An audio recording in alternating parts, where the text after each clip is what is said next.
자, 이제 31페이지 하겠습니다. 이제 계약 해제가 나와 있죠. 일단 계약을 하면 지켜야겠죠. 근데 해제하려면 해제할 권한이 있어야 됩니다. 일단 유효니까 해제하겠죠. 유효인 계약을 해제하려면 해제할 권한이 있어야 돼요. 크게 세 가지가 있는데, 먼저 약정 해제가 있습니다. 그리고 법정 해제가 있어요. 그 다음에 합의 해제라는 것도 있죠. 세 가지 일단 개념을 비교하시면 되겠습니다. 합의 해제 같은 말이 해제 계약이죠. 약정 해제는 해제할 사유를 당사자가 약정으로 정해 둔 겁니다. 법정 해제는 법에 정해 있어요. 법에 채무 불이행이라고. 이행 지체와 이행 불능이 원인입니다. 그럼 이건 약속으로 정해뒀죠. 그러니까 이 원인은 채무 불이행이 아닙니다. 당사자들 약정 사유가 발생하면 해제하는 거죠. 이게 원인입니다. 예를 들면 갑소유 토지를 일가 매매 계약했어요. 그런데 우리 토지 살 때 여기 10층 건물 지은데요. 10층 허가가 안 나오면 나중에 해제한다라고 약속이 됐어요. 정말로 허가가 안 나오네요. 그럼 갑은 해제를 원치 않겠죠. 그러더라도 약정 사유 발생하면 우리 일방적으로 해제할 수 있어요. 일방적으로. 그래서 이 두 개는 단독행위입니다. 일방적으로 해제할 수 있어요. 해제권자가. 근데 이건 이제 계약이죠. 합의 해제. 그럼 그냥 해제 그러면 그냥 해제 나오면 다 이걸 말해요. 법에 써 있으니까. 그냥 해제는 다 법정 해제입니다. 이건 이런 말을 꼭 써줘야 되고, 이거 안 써지면 다 이걸 말합니다. 법에 써 있으니까. 그래서 우리는 그냥 해제는 법정 해제 말합니다. 그리고 합의 해제는 이건 법에 없지만 당연히 할 수 있죠. 갑과 우리 어제 좋아서 매매했거든요. 둘이 좋아서. 근데 밤새 집에 가서 후회했어요. 갑이 그 다음날 우리 그냥 어제 계약 없앨까요? 청약을 합니다. 일로 저도 후회했어요. 그래 없애시다라고 승낙할 수 있죠. 그러면 어젯밤 했던 계약 다시 합의로 없앨 수 있죠. 이게 해제 계약 합의 해제입니다. 청약 승낙이 있는 거죠. 그럼 이 합의 해제는 해제 계약은 합의 이혼처럼 생각. 합의 이혼. 합의 이혼을 생각하세요. 둘이 좋아서 결혼했거든요. 근데 합의로 이혼할 수 있잖아요. 이때 이혼할 때 합의 잘해야 돼요. 위자료 얼마 달라, 얼마 줄게 합의 잘해야 돼요. 이때는 위자료 약정 안 했거든요.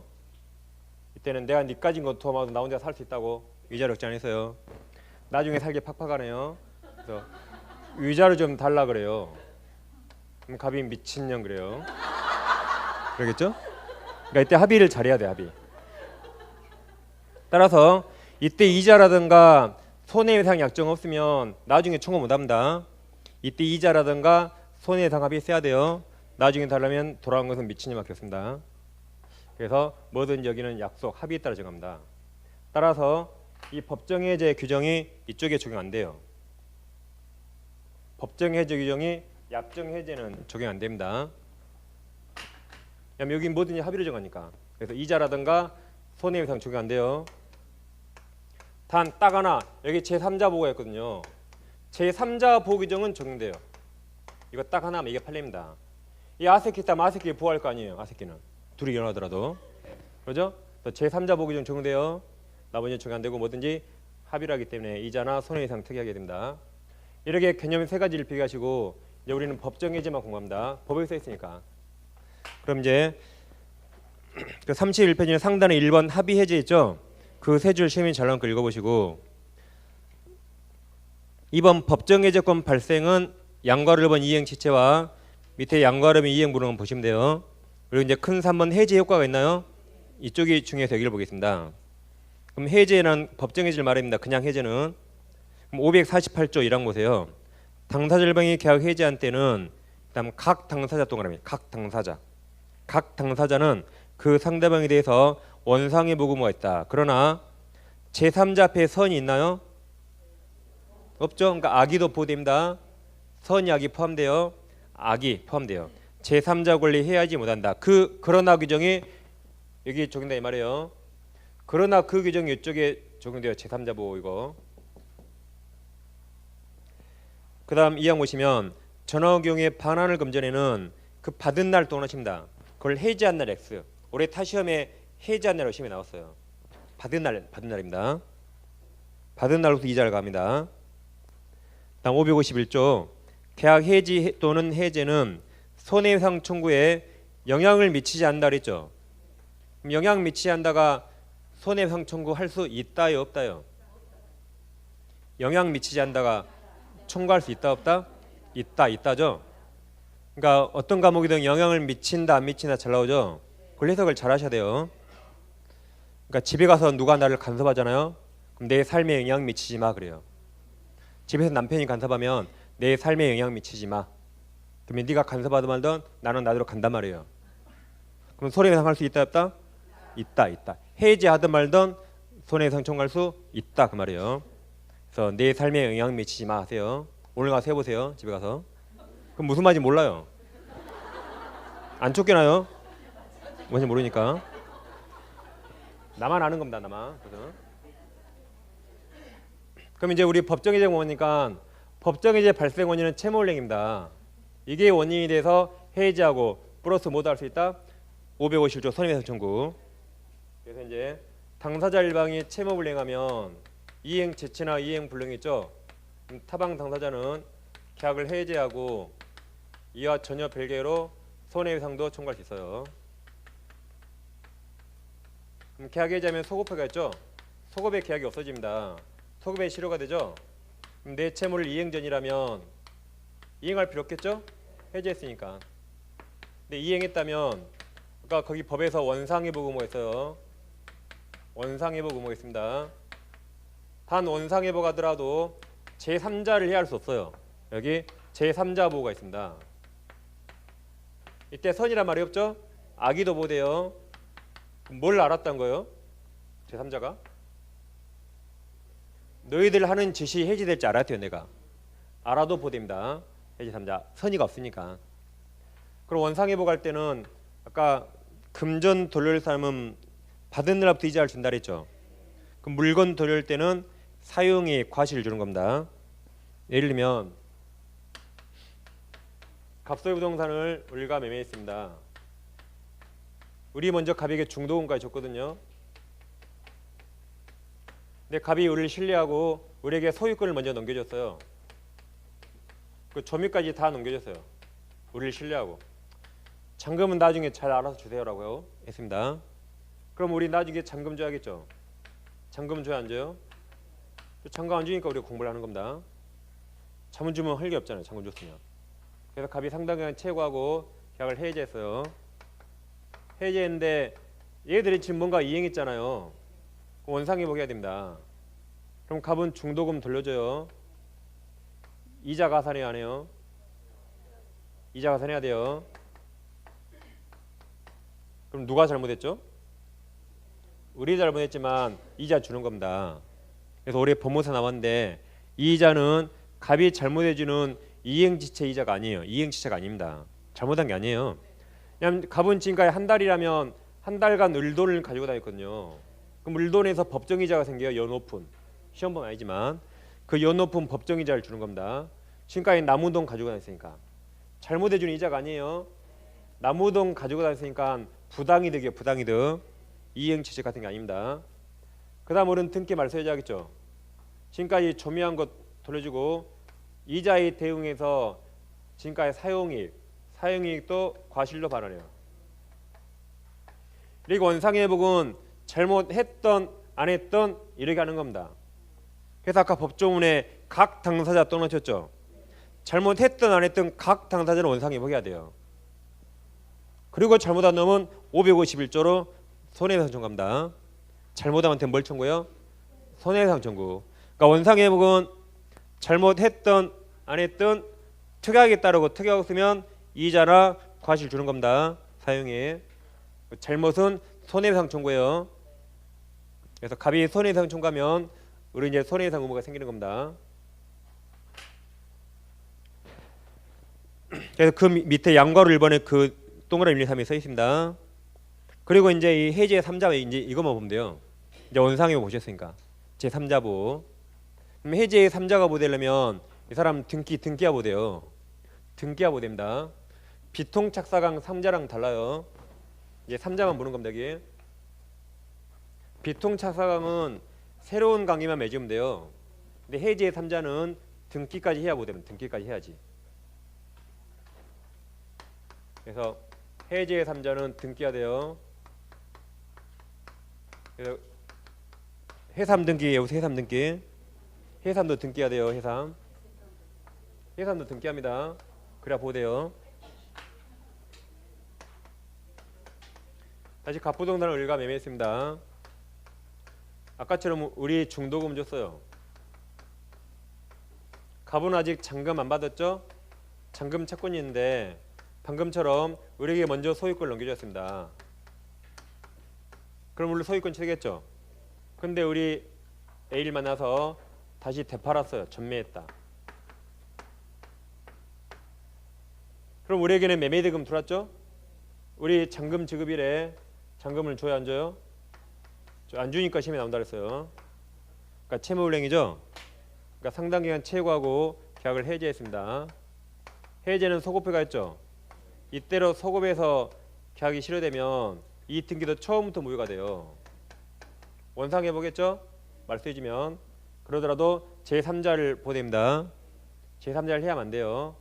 그럼 A는 이 상태에서 해제 3자로 부호돼야 안 돼요? 지금 뭐가 하나 없죠? 5번이에요. 없죠? 5번이? 5번이 없잖아요. 얘는 등기를 해서 보대요. 소유권 이전 등기. 등기를 보됩니다.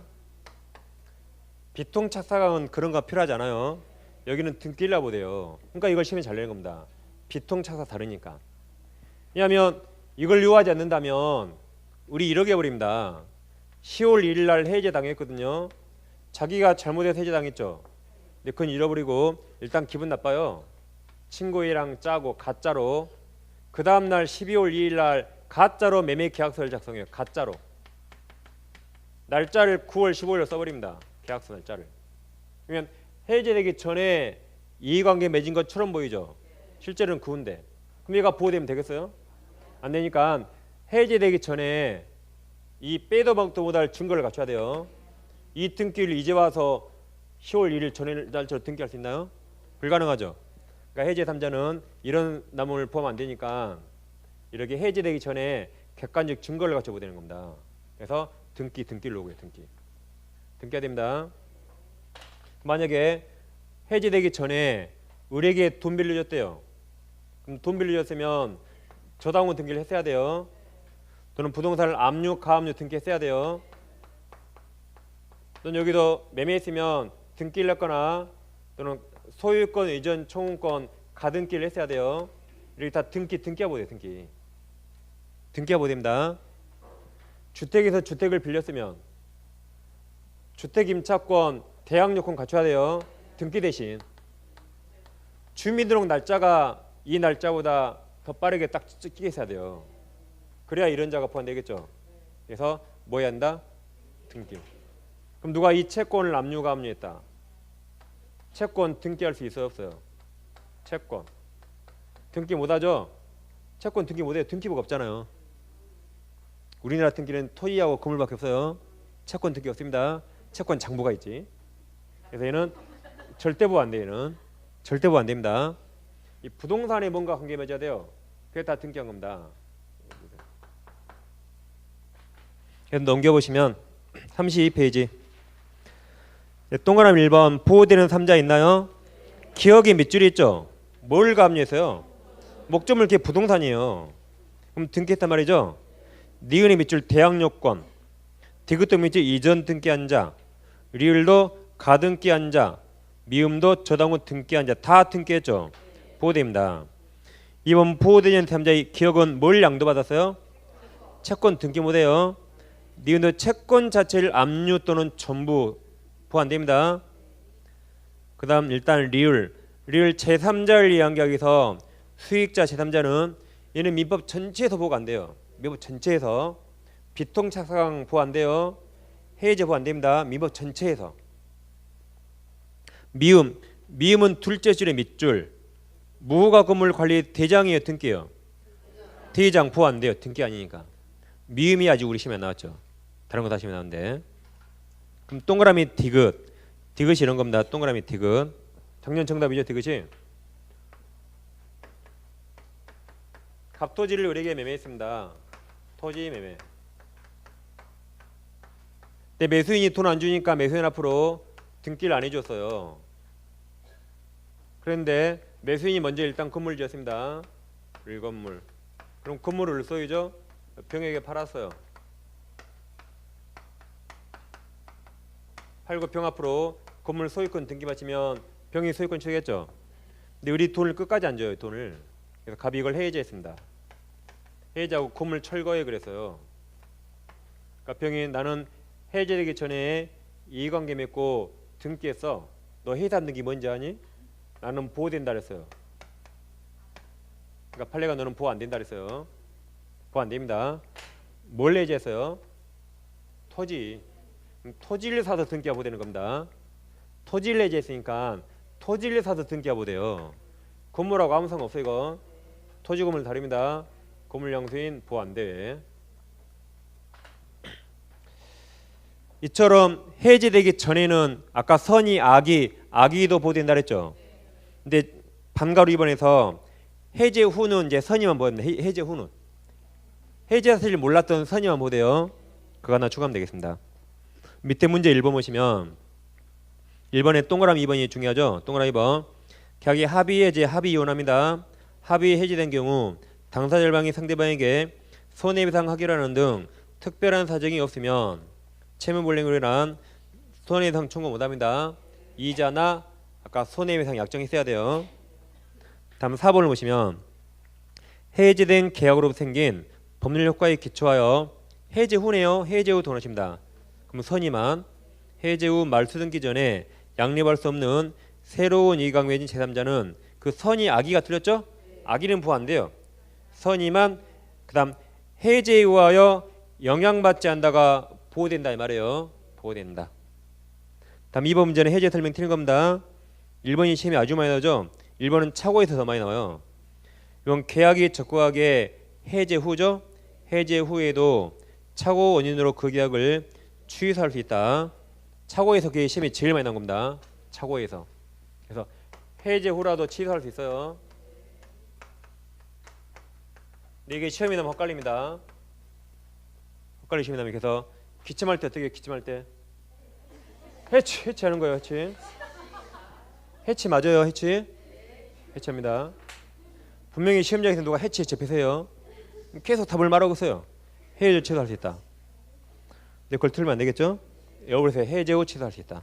해치. 자, 동그라미 2번 계약을 합의 해제한 경우에도 민법상 해제 효과에 따른 제3자 보호 규정 아까 적용된다 그랬죠? 적용됩니다. 3번 매도인이 이행불능 이유로 매수인이 계약을 해제하려면 매매대금 변제 제공해야 한다고 틀렸죠? 앞에 있는데 이행불능은 최고 없이 이행기 기다릴 필요 없이 앞에 써있어요. 읽으시면 돼요. 그 다음에 자기 판대 채무 이행 제공 없이 즉시 해제할 수 있다. 4번 토지 매수인으로부터 그 토지에 신유된 건물 매수 이자죠. 이 건물 매수한 자. 건물 매수한 자는 토지 매매계약 해제로 인해 보호되는 3자에 해당하지 않는다. 맞았죠? 3번이 답입니다. 오른쪽에 3번 문제. 3번은 민법 548조 1항 단서 계약 해제 소급표로 대항할 수 없는 제3자에 관한 설명이죠. 옳지 않은 겁니다. 1번은 어떤 말이 중요하죠? 동그라미 1번은 어떤 말이 중요해요?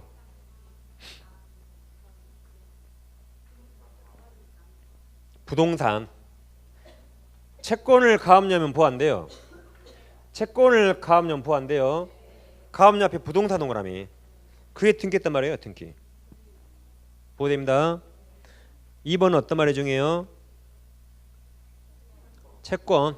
2번 보세요. 계약이 해제되기 전에 계약상의 채권 don하십니다. 채권 양수했죠. 이제 그 뒤에 어려움을 겁나게 나와요. 몰라도 돼요. 채권 등기 못하죠. 그냥 제일 마지막 줄에 3자에 해당하지 않는다. 바로 맞았습니다. 3번은 매수인과 매매 이약 체결한 후 그에 대한 소유권 총 보존량 가등기했죠. 포함돼요. 4번 아직 시험에 나왔어요. 4번 둘째 줄에 무허가 건물 관리 대장 동그라미 대장 등기 아니죠? 예, 제일 그때 3자에 해당한다에 틀렸죠? 5번은 계약 해제 후네요. 그럼 선이만 해제 후 그로 인한 원상회복 등이 이루어지기 전에 해약 당사자와 양립되지 아니하는 법률을 가지게 되었고 해제의 사실을 몰랐던 선이죠. 그럼 보호됩니다. 얘는 선이 3자 몰랐던 점자. 네, 4번이 답이고. 이제 계약근계약도 해마다 시험이 나오죠. 계약근계약은 이해를 정확히 잘 하셔야 돼 이거. 이건 해마다 시험이 나오고 실생활도 아주 중요하죠 당연히. 네, 제가 계약금을 정확히 한 중개사를 지금까지 본 적이 없어요. 계약서 쓴 거 보면 완전 영털이에요. 계약금을 이해 못하니까 계약서를 특약을 잘 못 쓰는 겁니다. 일단 가계약금은 공부 안 합니다. 이건 시험에 안 나와요. 공부하는 이것은 우린 진짜 계약금만 공부해. 진짜 계약금. 가계약금 지금 잊어버리세요. 그러면 사례 위주로 해보시면 이제 그 밑에 사례가 있어요. 저 밑에 사례 해가지고 밑에 설명이 다음까지 돼 있으면 다음 페이지까지. 그거 숫자 안 틀리고 이제 그대로 하는 거 제가. 자, 갑소유 부동산을 을과 1억에 매매하고 계약금을 1,000만 원 주기로 약속했어요. 그럼 이걸 계약금 약정이라 하죠. 1,000만 원 약정했습니다. 그럼 이건 요물계약이라 1,000만 원 다 지급해야만 성립하죠. 1,000만 원 주기로 했는데 우리 1,000만 원 중에 700만 원만 우선 지급했어요. 계약금 일부 700만 원만 지급했다. 그럼 아직 계약금계약 성립 안 했습니다. 그럼 우리는 갑에게 700을 줬죠. 그럼 우리는 700을 포기하고 매매계약 해지할 수 있나요? 못합니다. 이거 다 줘야 돼요. 우리는 1,000만 원 다 줘야만 계약을 해지할 수 있고 이 상태 해지 못합니다. 그럼 갑은 현재 700 받았죠. 그럼 갑은 받은 돈 100, 1,400을 을에게 주고 해지할 수 있나요? 갑은 받은 돈 100, 1,400을 주고 우리에게 계약 해지할 수 있나요? 못합니다. 둘 다 그러니까 해약금은 실제 받은 돈이 아니라 약정계약금이에요. 을도 이걸 다 줘야 해지할 수 있고 갑도 이거 2천만 원을 줘야지 해지하는 겁니다. 이게 기준이 아니에요. 따라서 아직 700만 줬다면 이 주된 계약 매매나 임대차 해지 못합니다. 아직 1,000만 원도 안 줬으니까 주된 계약 해지 못해요. 단 1,000만 원 주기로 했으니까 갑은 빨리 300도 보내라고 이행 청구할 수 있어요. 빨리 1,000만 원 다 달라고. 근데도 안 보내면 1,000만 원 주기로 한 이의 약정을 해지할 수 있어요. 1,000만 원 주기로 했죠. 안 줬잖아요. 그러니까 1,000만 원 주기로 한 이의 약정을 해지할 수 있어요.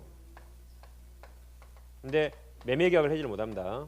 아직 이 상태에서는 얼마 더 준다? 1,000만 원 다 줘야 해지하는 거지. 이 상태에서는 매매 계약 해지 못해요. 근데 1,000만 원 안 주면 1,000만 원 주기로 한 그 약정을 해지할 수 있습니다. 이제 1,000만 원 다 줬대요. 그럼 이제 계약금 성립했죠? 그때 이제 두 개를 넣는 겁니다. 빨간색. 그럼 이제 해약금 해지할 수 있는가? 이게 565조죠? 이건 법조문이 있어요. 다음 이와 전혀 별개로 갑과 을 둘 중에 한 명이 채무불이행하면 여기는 법조문이 없거든요. 여기는 법조문 있으니까 뭐든지 합의. 계약은 자유가 원칙이죠. 합의에 따르면 여기는 법조문이 없어요. 이 경우만 법조문이 있어요. 이 경우만. 그럼 계약금 1,000만 원 주고받았죠? 그럼 해약금 해제는 이행착수 전이만 가능합니다. 이행착수 전이만 가능해요. 이행착수 전이라면 계약금 교부자 을, 교부자는 1,000만 원 포기하고 수령자 갑은 2,000만 원 배액을 상환하고 계약을 해지할 수 있죠. 이게 계약금 계약, 이게 계약금 해제, 해약금 해제입니다. 그럼 이 해제는 빨간색 이거 안 되는데? 이 해제는 채무불이행이 아니죠? 누가 뭐 잘못했나요? 그러니까 여기는 손해배상이 나올 수가 없어요. 정년정답. 손해배상 의무나 손해배상 청구 못합니다. 그다음 이행착수 전에만 가능하니까 서로 주고받은 게 없어요. 그래서 원상회복 의무 나올 수가 없어요. 이행착수 전에만 가능하니까. 이 두 결과를 시험에 제일 잘 보는 겁니다. 그다음에 이제 이와 전혀 별개로 계약금 1,000만 원 주고받았죠. 당사자 일방이 채무불이행했다. 여기는 법조문이 없거든요. 뭐든지 특약에 따릅니다. 보통 우리가 이 특약하거든요. 보통 뭐라 특약하냐면 계약금 교부자가 약속을 위반하면 위약하면 그럼 해지 당하겠죠? 해지 당할 때 계약금을 몰수당하고 계약금 수령자가 약속을 위반하면 그럼 해지 당하겠죠? 해지 당할 때 계약금 배액으로 책임진다고 보통 이 약정 우리가 많이 합니다. 이 약정을 위약금 약정이라 하죠. 그럼 약속한 그대로 움직여요. 여기 약속한 약정대로. 그러면 둘이 1,000만 원씩으로 책임질 약속했죠. 그러니까 이걸 손해배상 예정으로 보는 겁니다. 둘이 1,000만 원씩으로 손해낼 예정이 났어요. 그것을 손해배상액 예정으로 볼 수 있어요. 그럼 약속대로 1,000만 원씩 책임집니다. 실제 손해가 1,000만 원이 아니어도 1,000만 원씩 무조건 받아요. 실제 손해가 1,000만 원을 초과해도 1,000만 원씩만 받아요. 약속했으니까 약속. 여기 뭐든지 특약 약속대랍니다. 근데 채무불이행 대비해서 계약금만 주고받고 이걸 대비해서 이런 약정 안 했대요. 이게 원칙이에요. 아무 약정 안 했다. 다시 계약금만 줬다 그러면 이 약정 안 한 겁니다. 이 약정 했단 말이 나와야 돼요. 아무 약정 안 했는데 교부자 을이 약속을 위반했대요. 그럼 갑이 해지할 수 있죠. 해지하고 손해배상 청구합니다. 이때 갑은 손해배상으로 계약금 1,000만 원 몰수할 수 있습니까? 갑은 손해배상으로 을이 잘못했죠. 해지하고 손해배상으로 갑은 계약금 1,000만 원 몰수할 수 있어요?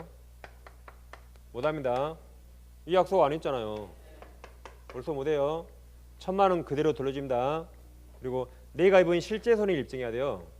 실제 손해를 내가 다 입증해서 그 실제 손해만 청구할 수 있을 뿐입니다. 이 약속인가 하지 그랬어요? 안 했으니까. 반대로 갑이 약속을 위반했다. 그럼 이제 우리 해지할 수 있겠죠. 해지하고 우리는 손해배상으로 계약금 배액 받을 수 있나요? 못 받아요. 이 약속 하지 그랬어요? 안 했으니까. 배액 못 받습니다. 그럼 내 돈 1,000만 원만 돌려받아요. 그리고 여기도 내가 입은 실제 손해만 입증해서 실제 손해만 청구할 수 있습니다. 여기는 뭐든지 약속대로. 여기는 법에 있는 거죠? 법에 있어요. 그러니까 해약금 해제 물어오면 이것만 보세요. 이거 했는가 안 했는가만. 안 했으면 이렇게 하면 돼요. 했으면 못합니다. 채무불이행 나오면 절대 기보지 마세요. 우연히 금액이 똑같은 거예요. 우연히 아무 상관없습니다. 채무불이행 나오면 절대 기보시면 안 돼요. 이걸 대비해서 어떤 약정이 있는가 약속한 그대로 움직이는 약속한 그대로. 그럼 채무불이행은 이행착수 전에도 발생할 수 있다. OX 뭐예요? 채무불이행은 이행착수 전이라도 발생할 수 있다. OX 뭐예요? 지금 이게 보지 말라니까요. 이거 보니까 X를 하신 거예요 지금. 이 말 나오면 여기 보지 말라니까요. 채무불이행은 이행착수 전에 발생할 수 있어요. 발생할 수 있습니다. 이럴 수 있잖아요. 오늘 아침에 매매하고 오늘 1교시 때 오늘 오후에 이중매매. 오늘 1교시 때 등기하면 병이 소유권 취소하죠. 벌써 이행착수 전에 벌써 매매 당일날 채무불이행이에요. 갑은. 그러죠? 그러니까 채무불이행은 이행착수 전이든 후든 발생할 수 있어요. 그러니까 절대 이 말 보지 마시고 채무불이행 발생하면 약속한 그대로 움직이면 약속한 그대로. 그러니까 여기를 정확히 두 개를 나누셔야 돼요. 그럼 총 세 가지입니다. 1,000만 원 다 안 줬을 때와 파랑색. 1,000만 원 다 줬을 때는 또 두 개 나눠서 총 세 개로 나누는 겁니다. 그래야 전혀 헷갈리지 않습니다. 살인은 칠판에 있는 돈 그대로 읽어보시면 되겠어요. 그럼 문제를 풀어보겠습니다. 34페이지 1번 계약금 설명 옳은 거죠. 1번 계약금 포기한 계약 해지의 경우 계약금 소급적 무효가 돼. 여기까지 맞아요. 네, 당사자는 원상회복 의무 부담 틀렸죠. 부담 못합니다. 2번 계약금 포기하고 행사할 수 있는 해제권은 당사자 합의로 폐지할 수 있다죠. 이거 여기죠. 임의규정이요. 임의규정 폐지할 수 있다. 3번이 답이죠. 계약금 계약은 매매 기타 주된계 부세종된 종된 계약입니다. 4번 계약금 포기 위한 계약 해지의 경우 상대방은 채무불이행 이유로 손해배상 청구할 수 있다. 틀렸죠. 이 손해배상 나오지 않아요. 그게 3번에 4번이에요. 3번에 4번 정년 정답. 을 해약금에 관한 해지권 행사로 인하여 발생한 손해에 대해서 갑은 그 배상 청구할 때 틀렸죠. 배상 청구 못하죠? 그럼 의리 해약금 해제에서 갑이 손해 발생했대요. 그럼 갑은 손해상 청구 못하면 갑은 도대체 어떻게 해야 돼요? 갑은 손해가 있는데 손해상 청구 못한대요. 손해 있는데 손해상 청구 못해요. 그럼 갑은 어떻게 해야 돼요?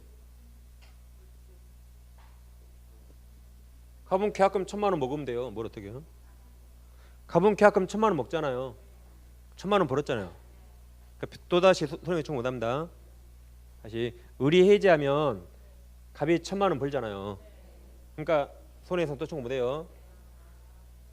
갑이 해지하면 을은 또 1,000만 원 자기도 벌잖아요. 그러니까 손해상 별도로 청구 못하는 겁니다. 그냥 1,000만 원씩 벌면 돼요, 그냥. 그래서 1번은 3번이 답이고 2번 문제는 이번에 4번을 봐보세요. 4번 토지거래허가국내 토지에 관한 매매계약 체결하고 계약금만 지급한 상태에서 그 다음에 동그라미 쳐보세요. 거래허가를 받은 경우 또 하나 칩니다. 그럼 토지거래가 받았죠? 이행착서 했습니까? 안 했어요. 매매에서 이행착서란 매수인은 돈 주는 거예요. 매도인은 등기서류 교부. 토지거래가 이행착서 아닙니다. 그럼 해약금 해지할 수 있어요. 그래서 제일 끝에 계약 해지할 수 없다 해서 틀렸어요. 5번 계약금만 수령한 매수인이 매수인에게 계약 이행을 최고하고 매매장금 지급을 청구하는 동그라미 칩니다. 소송을 제기해 동그라미. 소송을 제기. 이행착서 있나요? 아니에요. 돈 주고 등기서류 교부 이행착서고 승소 판결 받아도 이행착서 아니에요. 돈 줘야 돼요. 돈 준 게 이행착서입니다. 그리고 3번은 이제 아까 4번이 정답이었어요. 읽어보시고 이제 마지막 오른쪽 오시면 임차인 권리 보겠습니다. 먼저 상단에 1번에 622조 있나요? 자, 원래 임대차는 대항력 없죠. 임차권 채권이라 대항력 없죠. 근데 예비적으로 임차권 등기하면 대항력이 생기죠. 622조가 아주 중요합니다. 갑소유 토지를 우리 임대차 했습니다. 토지 임대차. 건물주를 목적으로 30년 임대차 했어요. 등기 안 하면 대항력 없죠. 이 상태에서 우리 건물 지었습니다. 그럼 건물은 을소유죠. 자, 그럼 우리 건물에 보존 등기 했어요, 안 했어요? 보존 등기 1번 했다, 2번 안 했다, 3번 잘 모른다. 이 상태에서 을은 건물 자기 소유죠. 건물에 보존 등기 했어요, 안 했어요? 1번 했다, 2번 안 했다, 3번 잘 모른다. 2번 안 했다요. 했다 말 없잖아요. 안 했다요. 잘 모른다가 안 했다요. 했다 말 없잖아요. 안 한 겁니다. 당연히 했겠지만 큰일 납니다, 시험에서는. 그래서 갑이 토지를 팔아서 병이 등기하면 소유자 바뀌었죠. 병이 오늘부터 내가 소유자니까 철거해. 그러면 을은 갑과 맺은 30년을 병한테 대항할 수 없어요. 철거해. 그럼 이거 철거해야 됩니다. 철거하고 손해는 갑에게 청구해요. 대항력 없으니까. 이러면 건물들이 철거되겠죠. 그럴까봐 우리 건물에 보존 등기를 하면 이 토지 임대차가 대항력이 생겨요. 이게. 그래서 그 후에 토지를 매도해서 소유권 취득하면 시간이 빨랐죠. 그럼 이 30년 갑과한 계약을 병한테 대항할 수 있어요. 병은 30년간 철거 청구 못하게 하는 겁니다. 이게 622조예요. 단, 그 밑에 네 줄이 팔렸는데 아직 시험이 안 나왔어요. 매매는 시간이 빨라야 돼. 매매는. 경매는 항상 최선순위 저당권. 매매는 시간이 빨라야 돼요. 만약에 병이 먼저 등기하고 그 다음에 등기하면 이미 시간 늦었어요. 그때는 대항 못합니다. 병 등기보다 시간이 더 빨라야 돼요. 그래야 대항합니다. 그래서 밑에 판례 밑줄이 그 재산금을 등기하기 전이죠. 등기하기 전에 제3자 병이 그 토지관에서 물권 취득 등기한 때는 임차인이 그 재산금을 등기 이미 늦었어요. 등기하더라도 제3자에 대해서 임대차로 생기지 않습니다. 그 다음 밑에 박스가 임차인 세 가지 권리 있나요? 그 세 줄은 해마다 시험에 나옵니다. 먼저 비용상환 청구가 나와요. 필요비 유익비. 그 다음에 지상물 매수 청구권이 있고 부속물 매수 청구권이 있습니다. 아래 두 가지는 둘 다 매수 청구죠. 성질 유사해요. 일단 비용 상한 청구 이건 임의 규정입니다. 임의 규정이라 포기 약정 유효해요. 임차인에게 불리해도 배제 특약 유효입니다. 이거. 그럼 필요비익비 청구 못하는 거죠. 반대로 이거 두 개는 강행 규정이에요. 강행 규정이라 매수 청구 포기 특약하면 원칙 다 무효입니다. 배제 특약 원칙 다 무효. 이게 일단 기본적으로 시험에 가장 많이 나오고, 다음 비용은 대표적으로 유치권 행사를 써요. 이건 아까 보건복지부 매시 내웠죠. 보건복지부 유치권 X. 얘들은 동시하면 하는 거지 유치권 없습니다. 만약에 임차인이 월세를 2달 밀리면 쫓겨나죠. 월세 2달 밀려서 채무불이행 당했다. 쫓겨나요. 비용 청구할 수 있나요? 필요비익비 청구할 수 있어요? 그래서 우리가 그래서 아까 외웠어요. 도둑놈도 청구할 수 있다. 도둑놈도 청구할 수 있어요. 고작 월세 2달 밀렸어요. 도둑놈은 훨씬 착해요. 청구할 수 있습니다. 그러니까 우리 알았어요. 도둑놈도 청구할 수 있다. 안 그러면 어디 쫓겨난지 비용을 청구해? 틀린 겁니다. 이 매수 청구를 못하는 거예요. 다음 딱 3일 빌렸다. 딱 3일 일시사용 임차인 비용 청구할 수 있어요. 이 매수 청구 못합니다. 다음 비용은 6개월 행사예요. 비용 6개월 내. 여기는 그런 기간 규정 없어요. 두 가는 이렇게 두 개가 완전히 달라. 이렇게. 그래서 얘가 해마다 시험에 나오는 겁니다. 그럼 이제 제일 밑에 양괄호 2번 임차인 비용에서 626조 있나요? 그러면 필요비는 지출한 즉시죠. 유익비는 종료시입니다. 그 유익비는 상환기간 허용할 수 있다 그랬어요. 넘기시면 이제 3번 토지 임차인 지당 매수 청구가 나옵니다.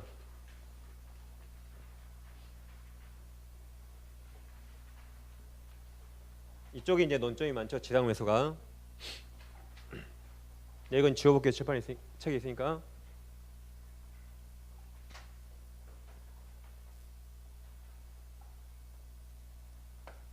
자, 다시 갑토지를 우리 임대차 했습니다. 우리 지상 건물 지었죠. 이 상태로 임대차 기간이 끝나면 우리 갑에게 임대차 한 번 더 하실래라고 갱신 청구할 수 있어요. 갑이 오케이 하면 갱신하면 되죠. 갑이 노 거절하면 내 건물 너가 사라고 매수 청구할 수 있습니다. 내 건물 너가 사 그러면 꼭 사야 돼요. 바로 매매가 성립됩니다. 갑은 꼭 사야 되는 겁니다. 이게 지당을 매수 청구죠. 그럼 이제 법조 밑에 동그란 1번 이겁니다. 임대차 기간을 정하지 않았다. 기간 정했으면 둘 다 언제든지 해지 통과할 수 있고, 임대인이냐면 6개월, 임차인이냐면 1개월 지나면 끝납니다. 그렇죠? 근데 임대인이 그만두자고 해지 통고했어요. 해지 통고. 그래도 매수 청구할 수 있어요. 이때는 갱신 청구해야 될까요? 하는 게 이상하죠? 그만두자 그랬는데 갱신하실래요? 그 입이 부끄러워요. 그때는 이거 없이 곧바로 매수 청구할 수 있습니다. 개똥은 1번이에요. 다음 2번 청구권자는 당연히 지당물 소유자입니다. 3번 상대방 돼 있나요? 밑줄이 대항력 갖춘 서 있죠. 이 말이에요. 건물에 등기해서 토지 임대차가 대항력 갖췄거든요. 근데 소유자가 병으로 바뀌었습니다. 그럼 대항력이란 앞사람에게 주장할 수 있는 걸 제3자에게 대항할 수 있어요. 갑에게 매수 청구할 수 있다면 병에게도 내 건물을 사라고 매수 청구할 수 있습니다. 그럼 병은 사야 돼요. 그 다음 동그라미 4번.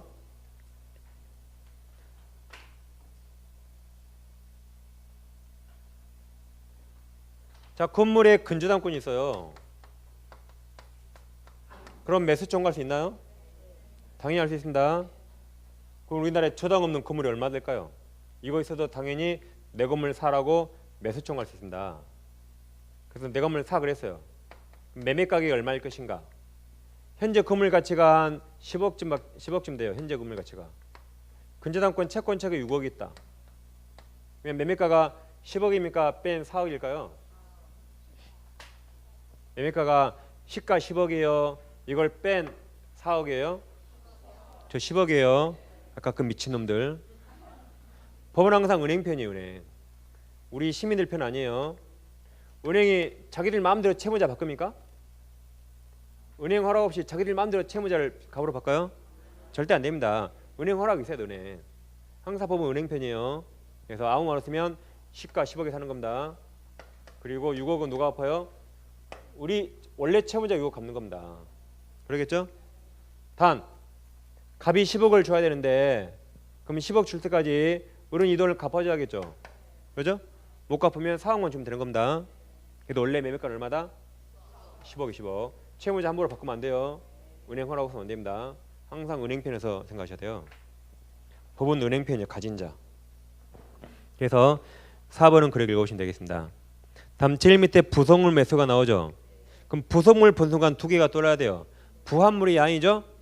부속물은 첫째 독립성이 있다. 개동그란 1번. 법조문 밑에. 다음 3번은 부속물은 건물의 객관적 편익을 가져야 돼요. 임차인에게만 필요하다. 그 부속물 아닙니다. 그래서 이제 부속물 그러면 첫째 독립성이 있다. 둘째 객관적 편익 가져온다. 그걸 떠올려야 됩니다.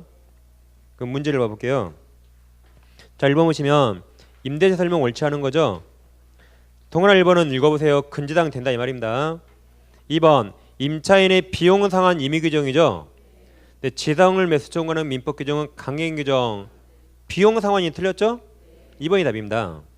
이제 3번 때는 오는 거죠. 3번 나중에 우리 시험에 안 나왔어요. 자 건물 소유를 목적으로 하는 토지 임차인이 그 지상 건물을 등기하기 전에 아까 이거 등기하기 전에 제3자 평이 토지에 관한 물권 취득 등기를 한 때에는 임차인이 그 지상 건물 등기 이미 늦었죠. 등기하더라도 그 제3자에 대해서 임대차 효력이 생기지 않습니다. 3번을 주의하셔야 돼요. 정답은 2번이었습니다. 그 밑에 2번 문제 보세요. 임대차 종료 관련 설명 틀린 겁니까? 그럼 동그란 3번은 이거죠. 우리 시험에 아직 안 나오는데 3번 이겁니다.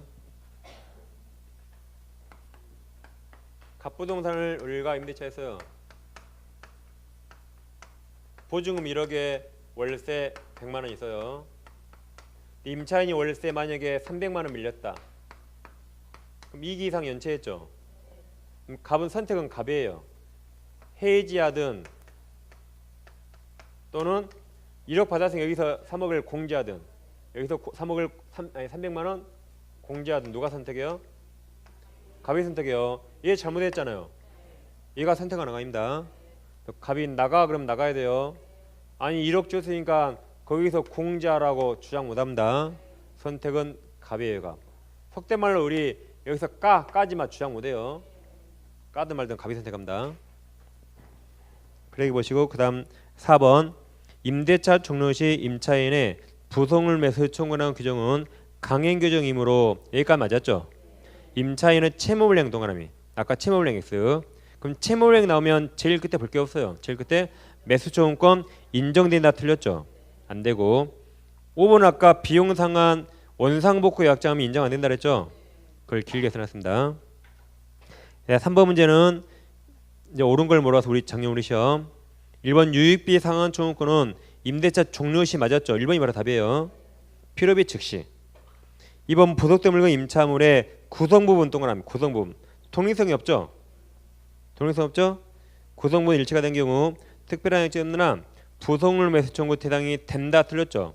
항상 부속물은 독립성이 있어야 돼요. 3번 임대차 기간 중에 부속물 매수 청구를 폐지하는 당사 약정은 강행 규정 위반 무효죠. 임차인에게 불리함으로 유효 틀렸죠. 무효. 아까 그 두 줄 해마다 시험에 나온다 했잖아요. 4번 일시사용 나왔죠. 그럼 제일 끝에 매수 청구 인정 안 돼요. 아까 그 두 줄. 5번 유익비는 제일 끝에 1년이나 몇 개월? 6개월. 아까 그 두 줄이 빡사네. 그래서 1번이 답이었습니다. 다음 4번 문제 보세요. 4번 아직 우리 시험에 나왔습니다. 4번 건물 소유를 목적으로 한 토지 임대차에 있어서 임차인의 건물 매수 청구권은 매수 청구된 건물에 근저당권이 설정되어 있는 경우는 인정되고 그러니까 사선을 끌어오세요. 여기까지 이미 우리 시험에 나왔어요. 여기는. 그 다음 그 매수 가격 정할 때 근저당권의 채권 적용이나 피담은 채무액을 공제돼야 한다 틀렸죠? 10억이 아까 10억 4억이 아니라 했어요. 10억입니다. X. 이제 5번이 상당히 까다롭습니다. 5번 갑은 물품 보관 창고를 필요로 하는 을 요청에 따라 그 다음에 동안을 쳐보세요.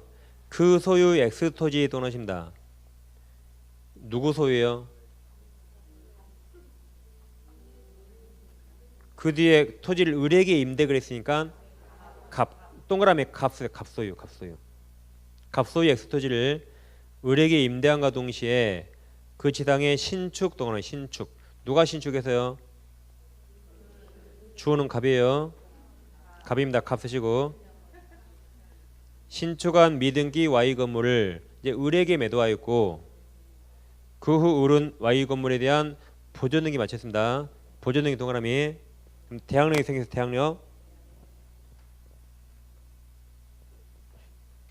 이 대항력 생겼다 이 말이죠. 보존등기. 그럼 제일 처음에 갑토지를 을에게 임대차 했죠. 그리고 갑이 다시 Y 건물을 신축했어요. 갑 신축. 그리고 그 건물을 미등기로 을에게 다시 판 겁니다. 그리고 우리 건물에 을이 보존등기 했어요. 지금 이렇게 써 있었죠? 그 다음 이제 옳은 겁니까? 1번 을이 적부하게 Y 건물 매수를 청구한 경우, 그러니까 임대차가 끝나면 내 건물 살 수 있어요. 청구한 경우 갑의 대금 지급 의무는 Y 건물 명도 및 소유권 이전 의무와 동시행이죠. 선행이 틀렸죠. 내 건물 사 그러면 갑은 돈 줘야겠죠. 을은 소유권 넘겨야겠죠. 서로 동시행. 유치권 X. 3번 을이 Y 건물에 대한 보존 등기를 마친 후 갑이 병에게 X 토지를 매도하고 소유권 이전등기 맞춰준 경우 을의 임차권이 기간만으로 소멸하면 을은 병을 상대로 Y 건물 매수를 청구할 수 있다죠. 있다? 아까 했죠. 등기한 다음에 소유권 지나면 내 건물 사라고 대항력 있으니까 내 건물 사 할 수 있다. 4번 만약 을의 채권자 명의로 근저당권이 설치된 Y 건물에 대해서 을이 적법하게 매수 청구권을 행사한 경우 그러면 아까 10억에 산다 그랬죠. 10억에서 6억 빼면 4억이 아니에요. 대신 갑은 근저당권이 말소하지 않았을 이유로 채권 측 아까 6억에 상당한 대금 지급을 거절할 수 있답니다. 있다. 정답은 5번 아주 쉬운 데 있었어요. 만약 Y 건물이 미등기 동그라미. 그럼 미등기 무가도 매수 청구할 수 있죠. 그래서 아랫줄에 Y 건물은 그 매수 청구 대상이 될 수 있다 맞습니다. 매수 청구는 뭐든지 다 돼서 경제적 가치가 없더라도 가능합니다. 그래서 5번이 정답이었어요. 아무튼 이렇게 오늘 내서 15개 주에서 약 20문제 나온다고 생각하면 되겠고 이제 지금까지 보시던 교재 주로 보세요. 오늘은 이제 좀 보충하는 요 보시면 되겠습니다. 마무리 정리 잘해서 다 깨가시길 기원하겠습니다. 감사합니다.